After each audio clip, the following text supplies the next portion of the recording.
আসসালামু আলাইকুম। Code cloud 100 days of cloud AWS সিরিজের ডে 27 এর আজকের টাস্ক হলো configuring a public VPC with an EC2 instance for internet access. আমরা স্টার্ট করলাম। আজকের টাস্কে আমরা এক্সপ্রেশন পাবলিক ভিপিসি এবং এক্সপ্রেশন পাবলিক সাবনেট তৈরি করব। এরপর এক্সপ্রেশন পাবলিক ইসি2 লঞ্চ করব এবং এসএসএস অ্যালো করব এবং ইন্টারনেট অ্যাক্সেস ভেরিফাই করব।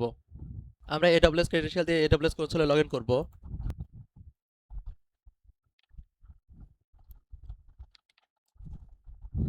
আমরা এডব্লিউএস কনসোলের সার্ভার থেকে ভিপিসি সার্চ করব। আমরা ভিপিসিতে প্রবেশ করব।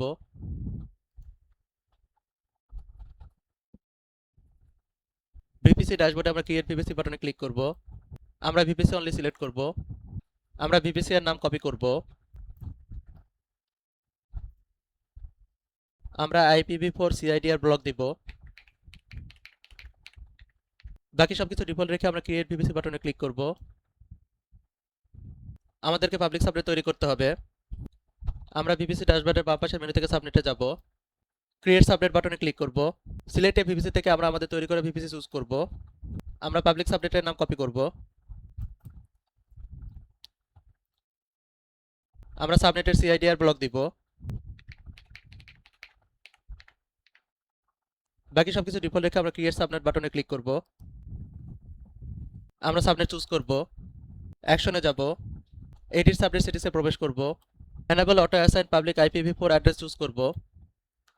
সেভ বাটনে ক্লিক করব। এরপর আমরা ভিপিসি ড্যাশবোর্ডের বাম পাশের মেনু থেকে ইন্টারনেট গেটওয়েতে যাব। ক্রিয়েট ইন্টারনেট গেটওয়ে বাটনে ক্লিক করব। আমাদেরকে ইন্টারনেট গেটওয়ের কোনো নাম দেয়নি, আমরা আমাদের নিজেদের মতো করে ক্রিয়েট করব।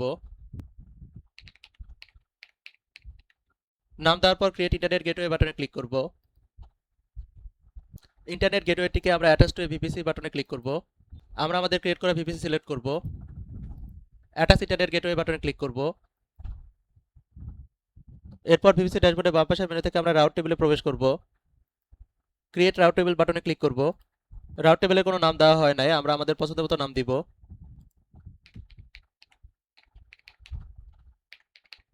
আমরা আমাদের ক্রিয়েট করা ভিপিসি সিলেক্ট করব। ক্রিয়েট রাউট টেবিল বাটনে ক্লিক করব। আমরা এডিট রাউটে ক্লিক করব। অ্যাড রাউট বাটনে ক্লিক করব। আমরা ডেস্টিনেশন চুজ করব। এর মাধ্যমে আমরা ইন্টারনেটের যে কোনো জায়গা থেকে অ্যাক্সেস করতে পারবো। টার্গেটে আমরা ইন্টারনেট গেটওয়ে চুজ করব। আমরা আমাদের ক্রিয়েট করা ইন্টারনেট গেটওয়ে সিলেক্ট করব। সেভ সেন্স বাটনে ক্লিক করব। এরপর AWS কনসোলের সার্চ বার থেকে আমরা EC2 সার্চ করব। লঞ্চ ইনস্ট্যান্স বাটনে ক্লিক করব। আমরা EC2 ইনস্ট্যান্সের নাম কপি করব।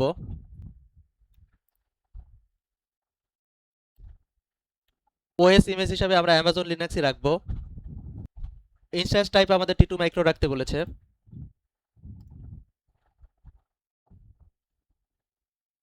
কি পেয়ারে আমরা ক্রিয়েট নিউ কি পেয়ারে যাব। কি পেয়ারের নাম দিব। ক্রিয়েট কি পেয়ার বাটনে ক্লিক করব। নেটওয়ার্ক সেটিং আমরা এডিট বাটনে ক্লিক করব। আমরা আমাদের ক্রিয়েট করা ভিপিসি সিলেক্ট করব। এখানে সাবনেট অটোমেটিক সিলেক্ট হয়ে গেছে। টাস্ক অনুযায়ী আমাদের SSH পোর্ট 22 ওপেন রাখতে বলেছে। আমাদের SSH পোর্ট ওপেন আছে। এরপর আমরা লঞ্চ ইনস্ট্যান্স বাটনে ক্লিক করব।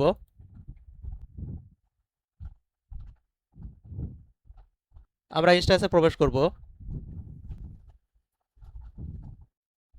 এখানে ইনস্ট্যান্স স্টেট রানিং দেখাচ্ছে এবং পাবলিক IPv4 অ্যাড্রেস পাওয়া গেছে। এতে বোঝা যায় EC2 ইনস্ট্যান্স পাবলিক ভিপিসিতে আছে। SSH দিয়ে অ্যাক্সেস করা যাচ্ছে কিনা আমরা তা ভেরিফাই করব। আমরা কানেক্ট বাটনে ক্লিক করব। এখানে আমাদের ইনস্ট্যান্স পাবলিক সার্ভারে দেখাচ্ছে না। আমরা আবার ভিপিসিতে যাব।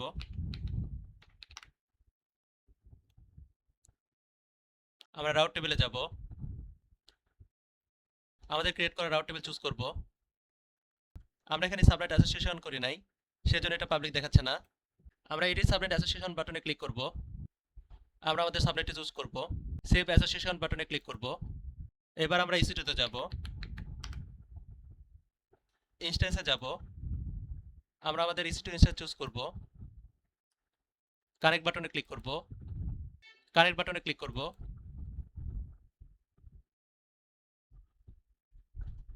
আমরা EC2 তে লগ ইন করতে পেরেছি। আমরা ইন্টারনেট অ্যাক্সেস ভেরিফাই করব।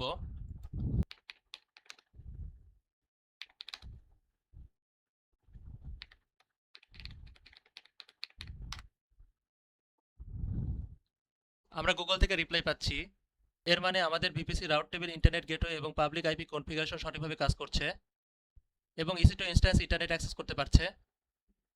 আমরা আমাদের টাস্ক ভ্যালিডেট করব, চেক বাটনে ক্লিক করব, কনফার্ম বাটনে ক্লিক করব। আমাদের টাস্ক ডান।